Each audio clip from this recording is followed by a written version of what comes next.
Ano nga ba ang kakapusan? Sa madaling salita, ang kakapusan ay tumutukoy sa limitadong dami ng mga pinagkukunang yaman kumpara sa walang katapusang pangangailangan at kagustuhan ng mga tao. Isang mahalagang konsepto ito sa economics na nagtuturo sa atin kung paano gagamitin ng maayos ang ating mga limitadong resources.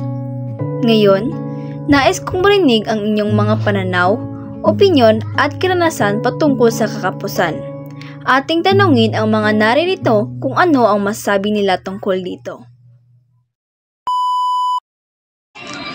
Honey, pwede ko ba mag-ibig sa Grace? Oo naman.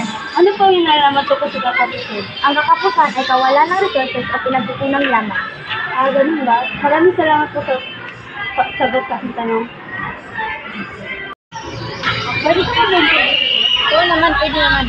Ano ang iyong mukay upang mabawasan o maagapan sa kailangan ng kakapusan?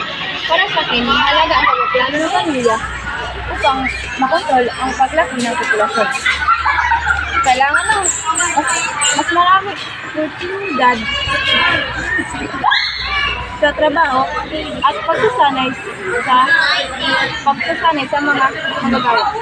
Maraming salamat po. Nauna na po ako. Maraming salamat po. Pwede pa kayong ma-introduce sa Grace? Ano po ba yung tatanungin mo? Ano po ang mensahe sa mga kabataan ukol sa pag-unawa at pagtugon sa isyu ng kakapusan?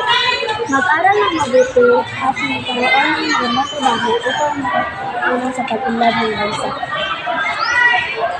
Maraming salamat po. Oo naman. Ano po ang naging epekto ng kakapusan? Ang kakapusan ay nagtutulod ng inflation o pagtaas ng mga